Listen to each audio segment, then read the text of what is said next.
السلام علیکم ورحمۃ اللہ وبرکاتہ۔ کیسے ہیں دوستو؟ ہمیں امید ہے کہ آپ سب بخیر ہوں گے، اور اللہ تعالیٰ سے میں دعا کرتا ہوں کہ اللہ تعالیٰ تمام لوگوں کو خیر و عافیت کے ساتھ رکھے۔ آج آئیے آپ حضرات کو سورہ نساء کی آیت تلاوت کر کے سناتا ہوں، اور مختصر میں انشاءاللہ اس کی تشریح بھی کروں گا۔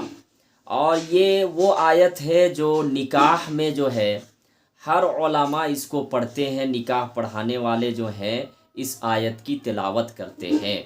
سب سے پہلے سورہ نساء کی فضیلت میں بتلاؤں گا، پھر اس کے بعد انشاءاللہ سورہ نساء کی جو آیت جو میں پڑھنے جا رہا ہوں اس کی تفسیر بھی انشاءاللہ مختصر میں کروں گا، شارٹ کٹ میں۔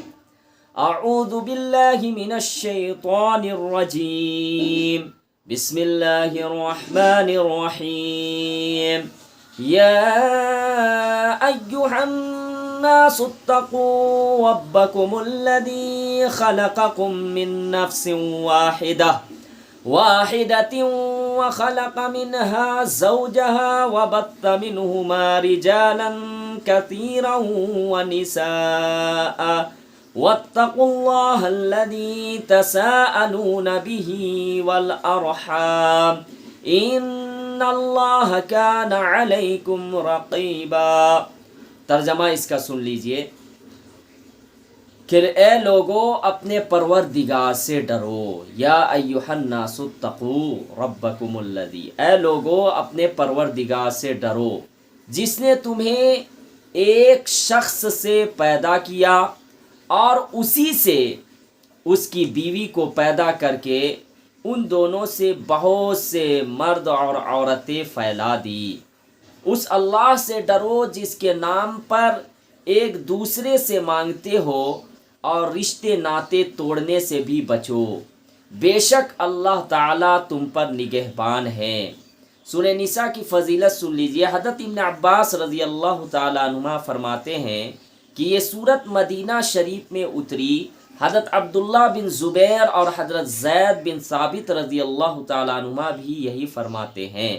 حضرت ابن عباس رضی اللہ تعالیٰ عنہ سے یہ بھی مروی ہے کہ جب یہ سورت اتری تو حضور صلی اللہ علیہ وسلم نے فرمایا اب روکے رکھنا نہیں ہے۔ مستدرک حاکم میں حضرت عبداللہ بن مسعود رضی اللہ تعالیٰ عنہ سے مروی ہے کہ سورہ نساء میں 5 آیتیں ایسی ہے کہ اگر ساری دنیا مجھے مل جائے تب بھی مجھے اس قدر خوشی نہ ہو جتنی ان آیتوں سے ہے۔ اللہ تعالیٰ اپنے تقوی کا حکم دیتا ہے کہ جسم سے اسی ایک کی ہی عبادت کی جائے اور دل میں صرف اسی کا خوف رکھا جائے، یعنی اللہ تعالیٰ کا۔ پھر اپنے قدرت کاملہ کا بیان فرماتا ہے کہ اس نے تم سب کو ایک ہی شخص یعنی حضرت آدم علیہ السلام سے پیدا کیا ہے، ان کی بیوی یعنی حضرت حوا علیہ السلام کو بھی انہی سے پیدا کیا۔ آپ سوئے ہوئے تھے کہ بائیں طرف کی پسلی سے جو ہے حضرت حوا کو پیدا کیا۔ آپ جب بیدار ہوئے نیند سے تو انہیں دیکھا اور اپنی طبیعت کو ان کی طرف راغب پایا، اور انہیں بھی ان سے انس پیدا ہوا، یعنی محبت پیدا ہو گئی۔ حضرت ابن عباس رضی اللہ تعالیٰ عنہ فرماتے ہیں کہ عورت مرد سے پیدا کی گئی ہے، اس لیے اس کی حاجت و شہوت مرد میں رکھی گئی ہے، اور مرد زمین سے پیدا کیے گئے ہیں، اسی لیے ان کی حاجت زمین میں رکھی گئی ہے۔ بس تم اپنی عورتوں کو روکے رکھو۔ صحیح حدیث میں ہے کہ عورت پسلی سے پیدا کی گئی ہے، اور سب سے بلند پسلی سب سے زیادہ ٹیڑھی ہے۔ اگر تو اسے بالکل سیدھی کرنے کو جائے گا تو توڑ دے گا، اور اگر اس میں کچھ کجی باقی چھوڑتے ہوئے فائدہ اٹھانا چاہے گا تو بے شک فائدہ اٹھا سکتا ہے۔ پھر فرمایا ان دونوں سے یعنی آدم و حوا سے بہت سے انسان، مرد عورت چاروں طرف دنیا میں پھیلا دیے، جن کی قسمیں، صفتیں، رنگ و روپ، بول چال میں بہت کچھ اختلاف ہے۔ جس طرح یہ سب پہلے خدا کے قبضہ میں تھے اور پھر انہیں اس نے ادھر ادھر پھیلا دیا، ایک وقت ان سب کو سمیٹ کر پھر اپنے قبضے میں کر کے ایک میدان میں جمع کرے گا۔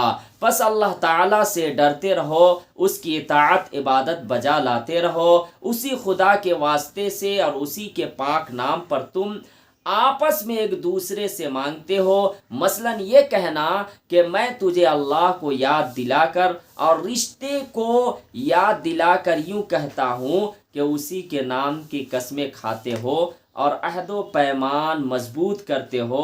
اللہ تعالیٰ سے ڈر کر رشتوں ناتوں کی حفاظت کرو، انہیں توڑو نہیں بلکہ جوڑو، صلہ رحمی، نیکی اور آپس میں اچھا سلوک کرو۔ اور اسی طریقے سے کہا گیا کہ تم سب ایک ہی ماں باپ کے ہو، ایک دوسرے پر جو ہے کمزوروں پر ناتواں کے ساتھ اچھا سلوک کرو۔ اور صحیح حدیث میں ہے کہ جب قبیلہ مصر کے چند لوگ حضور صلی اللہ علیہ وسلم کے پاس چادریں لپیٹے ہوئے آئے، کیونکہ ان کے جسم پر کپڑا تک نہ تھا، تو حضور صلی اللہ علیہ وسلم کھڑے ہو کر نماز ظہر کے بعد بیان فرمایا، جس میں اس آیت کی تلاوت کی۔ پھر آیت یہ یا ایھا الذین آمنوا اتقوا اللہ ولتنظر آخر تک تلاوت کی، پھر لوگوں کو خیرات کرنے کی ترغیب دی، چنانچہ جس سے جو ہو سکا ان لوگوں نے دیا، درہم و دینار بھی اور کھجور و گیہوں بھی۔ مسند اور سنن میں خطبہ حاجات کے بیان میں ہے۔ پھر 3 آیتیں پڑھی جن میں سے ایک آیت یہی ہے۔ یعنی اس میں اللہ کے نبی صلی اللہ علیہ وسلم نے جو ہے واعظ کرنے کے بعد لوگوں کو خیرات کا حکم دیا، تو واقعتاً وہ لوگ مستحق تھے۔ تو اگر جو واقعتاً مستحق ہے، اگر کسی کے پاس لباس نہیں ہے تو ان کو لباس دے دیجئے، کوئی اگر بھوکا ہے تو ان کو کھانا دلا دیجئے، جو واقعتاً اگر غریب ہے تو ان کی مدد ضرور کرنی چاہیے۔ السلام علیکم ورحمۃ اللہ وبرکاتہ۔